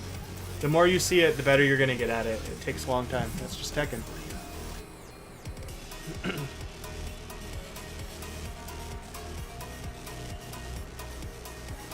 The shade. No, I just say that because I know Caesar's beating up most of the rest of the CPP esports club right now. He's definitely pulled ahead in understanding of the game. But it's never too late to catch up. Especially since we went over such, like, methodical way of approaching the game tonight. Been live, like, what, 2 hours? Almost 2 hours? Hydration bot should be stopping by any second. You gonna do a SC6 video? SC6? It's like the same thing, dude. I played the beta of it. It's like the exact same thing, except way less moves. Like, you open a move list in Tekken, and you're just like, oh man, I have to learn how to deal with all of this. And then SE6, characters have like 20 moves. It's like an anime fighter.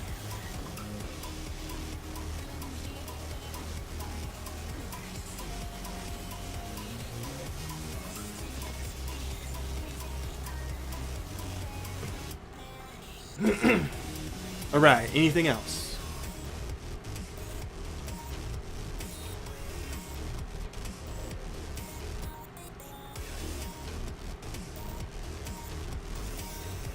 can't wait for full screen ring outs. Man, what a joke. That game's rough.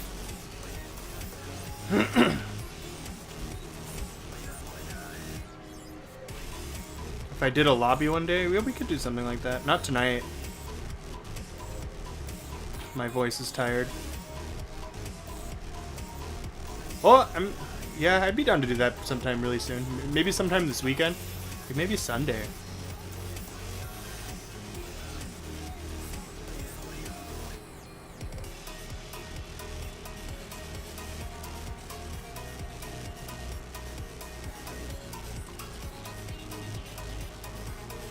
I'm doing something tomorrow, but Sunday I'd be down. Tomorrow, I'm going out with somebody, and then I'm gonna watch Seam Top 8. Oh yeah, I think Pool started, so we can watch some Tekken action tonight. I'll probably, if someone hasn't already posted it in the Discord, I'll post it in the fighting game channel. I think Seam started. I think Tekken Pools are live, or they will be really soon if they're not already. But they're gonna do all the way to top 8 tonight. So that's going to be crazy. This is like the last big tournament of the year before World Finals. I know staying up late is rough for a lot of you guys, but if you ever can muster it, stay up and watch these Asian tournaments. You'll learn way more than watching American tournaments. No offense to our boys like Anakin and Joey Fury and stuff. Those guys are obviously top players. It's more of the volume of top level matches that you get to watch is way more in an Asian tournament. Whereas, like, you have to wait for top 4 of an American tournament to see really good Tekken.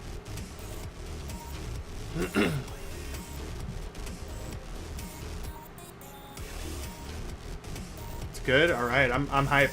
So let's wrap it up, right? Thank you all for tuning in. I hope you learned a lot. I have the login, so I'll go save the archive and make sure that we have that so that people who missed out, or especially missed, like, the first half, can check it out. I want to learn Bear. Yeah, Bear's tight, dude.